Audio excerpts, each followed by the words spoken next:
नमस्कार दोस्तों मेरे वीडियो देखकर मेरे एक व्यूअर ने मुझे अपने घर का प्लान भेजा है और उन्होंने अपनी समस्या जो लिखी है उन्होंने बताया है कि उन्हें 2 बार मिसकैरेज हो गए हैं। इस घर में रहते हुए उनके हस्बैंड और वाइफ दोनों की जॉब चली गई है, काफ़ी परेशानी में है। अब वो संतान के लिए IVF का सहारा ले रहे हैं। तो पूछा है कि क्या इस घर में क्या वास्तु दोष है जो हम ठीक कर दें तो हमें IVF से संतान मिल जाए। तो दोस्तों उन्होंने और भी किसी वास्तुशास्त्रिक सलाह लिए, तो जिनसे उन्होंने सलाह ली उसने जो ग्रिड बनाकर एक प्लान उनको दिया और भी बताऊंगा मैं आपको, वो ये है। उसके हिसाब से ये नॉर्थ है, ये साउथ है, ये ईस्ट है और ये वेस्ट है। ठीक है ना, 25 डिग्री नॉर्थ इधर टिल्ट है, इधर ये है, ये प्लान है। और इसमें ये इंट्रेंस जो है इसका, ये यहाँ पर इंट्रेंस है, ये इंट्रेंस है वेस्ट में, साउथ वेस्ट में ये इंट्रेंस है, ये इंट्रेंस है। ये डाइनिंग रूम है, एक बेड लगा रखा है, ये पूजा रख रखी है। ये किचन है, किचन नॉर्थ में आ गया क्योंकि जब यहाँ 25 डिग्री तो नॉर्थ ही माना जाएगा। ठीक है ना। ये बेडरूम है और इसका दरवाज़ा यहाँ पर है, बेडरूम का दरवाज़ा यहाँ पर है। ये स्टोरेज है, ये टॉयलेट है, ये टॉयलेट है। ठीक है ना, इस तरीके से ये मकान है। और उन विद्वान ने जो हैं उनने एक ये प्लान है, floor plan vastu survey of residence. ये एक्चुअली घर है, बताया मैंने, ये एक्चुअली यूँ है ये। ठीक है ना। फिर उन्होंने दूसरा उन्होंने प्लान बनाया एक ये।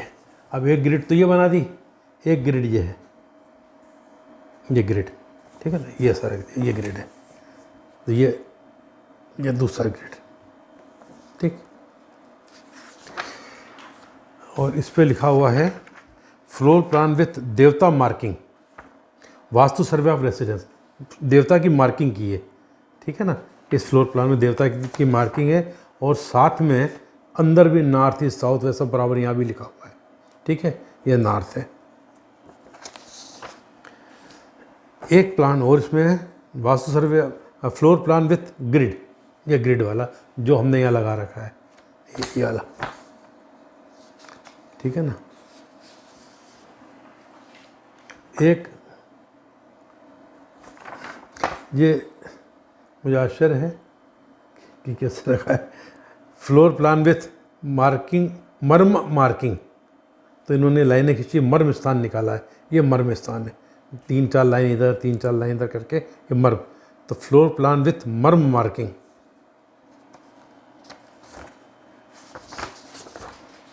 फिर ये है बार ग्राफ, पता नहीं थाउजेंड्स में सब संख्याएं लिखी हैं, पता नहीं क्या क्या संख्याएं लिखी हैं। बार ग्राफ भाई मैंने तो सीखा ही नहीं, मुझे आता भी नहीं भाई ये। ठीक है ना, 30 साल से ज़्यादा हो गया प्रैक्टिस करते हुए प्रभु कृपा से, पर मुझे आता भी नहीं है क्या है, मैं इतना मुझे ज्ञान ही नहीं हुआ आज तक।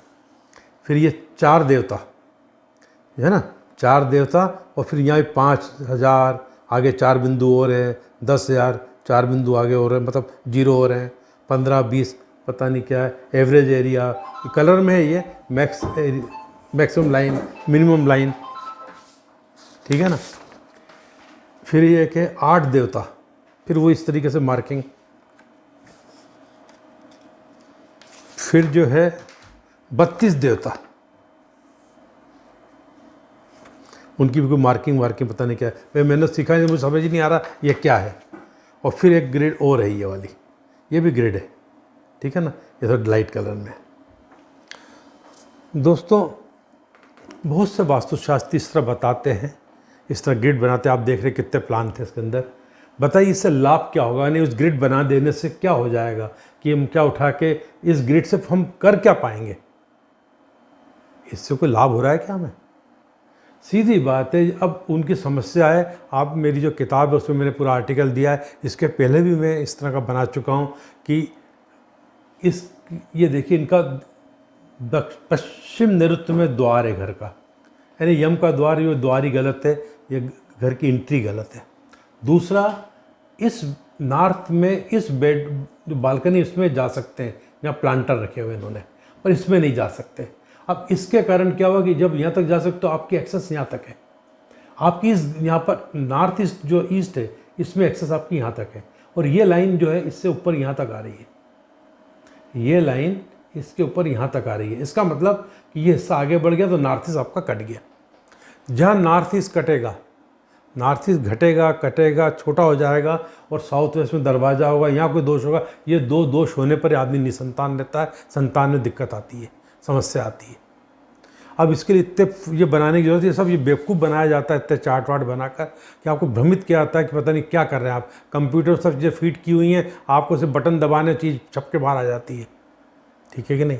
इसमें कोई बहुत बड़ी टेक्नोलॉजी, सीधा दिख रहा है कि ये गलती है, यहाँ पर घर का दरवाज़ा गलत है, नॉर्थ ईस्ट कटा हुआ है। दूसरी बात, बेडरूम का दरवाज़ा भी देखा यहाँ पर जो है तो यहाँ पर साउथ वेस्ट में आ रहा है, west of the south west में आ रहा है, ये भी गलत जगह पर है। किचन का south of the south west में आ रहा है, यानी ये पश्चिम नैऋत्य दक्षिण नैऋत्य में आ रहा है, ये दोनों दरवाजे गलत हैं, ठीक।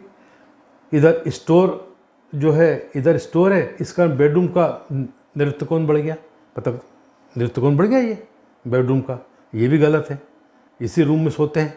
फिर पूरे घर का नैऋत्य कोण बढ़ रहा है, देखिए आप, नैऋत्य कोण का बढ़ना और ईशान कोण घटना कभी शुभ नहीं होता है, ये बहुत महत्वपूर्ण वास्तु दोष है। बोलते हैं ना कि दुखी घर लोग किस घर में रहते हैं, ऐसे कोई घर होते हैं। तो ऐसे घरों में रहने के कारण ये मिसकैरेज भी हो गया और जॉब चली गई, क्योंकि ईशान गया, ईशान घट गया तो आर्थिक स्थिति खराब होनी है। आर्थिक स्थिति कब खराब होगी, आपके पास आमदनी नहीं है, आमदनी कैसे नहीं आएगी, आपकी जॉब चली गई। तो दोस्तों, अब उनको मैंने सलाह दी, इस घर में कुछ नहीं किया सकता, ये फ्लैट है, आप इस दरवाजे को इधर नहीं ला सकते, इस बालकनी को आप यूज नहीं कर सकते, छज्जा है ये, इसको आप यूज कर रहे हैं, ठीक है। अपन एक बार इसको दीवार बना के अलग कर दें, इसको मैं दीवार बना दूं, यहाँ पर 2.5 फीट की दीवार बना के इसको अलग कर देता हूँ, तो ठीक है, नॉर्थ ईस्ट का जो कट खत्म हो जाएगा, फिर ये हिस्सा आगे है, ये हिस्सा पीछे, ये हिस्सा इधर है, तो हो सकता है। पर ये दरवाज़ा तो नहीं बदल सकते ना। जब ये दरवाज़ा बदल ही नहीं सकते हैं तो पॉसिबल नहीं इसको ठीक करना, ठीक है ना। अब आप वो जैसे बोल रहे हैं कि हमें IVF करना है या जॉब चाहिए वापस, तो उसके लिए ये दोस्त तो बहुत महत्वपूर्ण हो गया ना। तो दोस्तों, ऐसे मकान में कोई सुधार नहीं हो सकता है। इसमें देखो सुधार की सलाह देता है, इतने ग्रिड बनाने बाद लाभ क्या हुआ, एक नए पैसा का नहीं, बेवकूफ़ बनाया गया, ठीक है ना। तो कभी आप देखिए, सिंपल है, नॉर्थ यहाँ आ रहा है तो नॉर्थ ये, साउथ ये, ईस्ट ये, वेस्ट ये। अब इसके हिसाब से देख लीजिए कि वास्तु कैसा है, सिंपल सिस्टम है। तो इनको कह दिया कि भाई ये इसको सुधारना पॉसिबल नहीं, बेहतर होगा आप ये मकान छोड़ के दूसरे अन्य मकान पे चले जाएं। यदि आपका खुद का तो आप इसको किराए पे देकर दूसरे किराए पे चले जाएं, ठीक है ना, क्योंकि अब इसको लेगा कौन। यदि इनने किराए पे, खुद का मकान है, खुद ये मकान किसी और किराए पे देते हैं और खुद एक अच्छे मकान में चले जाते हैं जो वास्तु वाला है, इस मकान को वही आके लेगा। अब जिसके जीवन अब कठिनाइयों का समय शुरू होने वाला है तो वो आके इसको ले लेगा और इसका किराया इनको हमेशा कम मिलेगा। यदि इसका किराया 25,000 होना चाहिए तो इनको 18-20,000 में देना पड़ेगा। तो जब वास्तु दोष ऐसे होते हैं वहाँ आपको आमदनी कम होती, किराया कम मिलता है।